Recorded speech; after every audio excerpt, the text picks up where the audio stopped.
Hello everyone.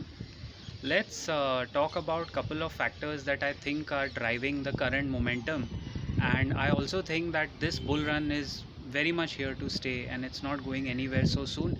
At least for the next 2 years, it's a good time to stay invested in the market and see your money outperform all other asset classes.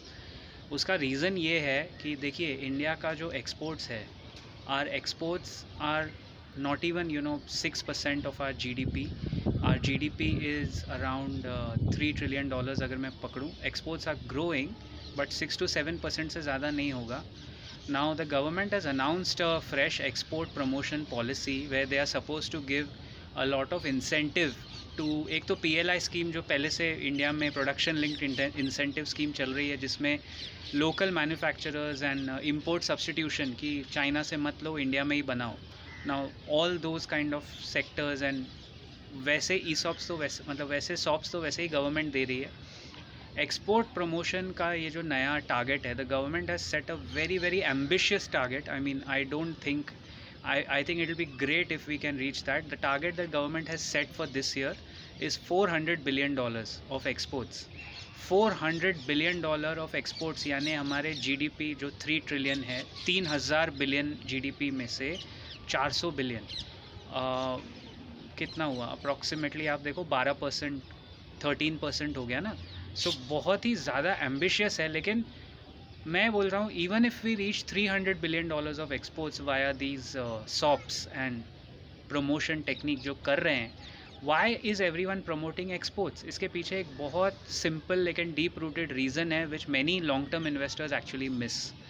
Reason is, इस bull run में क्या हुआ है कि सारी Indian companies ने अपनी balance sheet clean कर दी है. I have never seen such clean balance sheets and cleansing, systematic cleansing of balance sheets, which for the last decade, which I am seeing now in the last 1.5 year. I think COVID ने हमारे corporate sector को पूरा हिला दिया है और उनको ये बताया है दैट लेवरेज एंड लोन लेके बिजनेस चलाना इज़ नॉट गोइंग टू पे बैक. तो एवरीबडी हैज स्टार्टेड टू पे बैक इट्स लोन. सब अपना बुक्स क्लियर कर रहे हैं, बैलेंस शीट क्लीन होती जा रही है. और बैलेंस शीट क्लीन होने के साथ साथ एक्सपोर्ट बढ़ना, this is a booster shot. और जो हमारी एक्सपोर्ट कंपनीज़ हैं, see anyway if India's GDP has to grow from $3 trillion to $5 trillion, exports को तो बढ़ना ही पड़ेगा. So can you see all things are falling in place as far as the economic indicators are concern.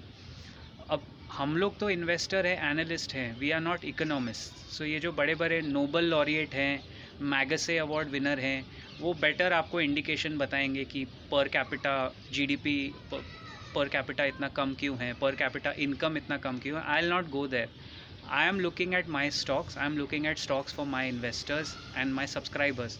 तो मुझे लगता है ये विनती ऑर्गेनिक्स, अवंती फीड्स और जितने हम लोग हमेशा एक्सपोर्ट ओरिएंटेड कंपनीज़ की बात करते हैं, I think they are getting a booster shot. I mean even at this level देखिए, वो स्टॉक करेक्ट नहीं हो रहे हैं, सपोर्ट पे खड़े हुए हैं.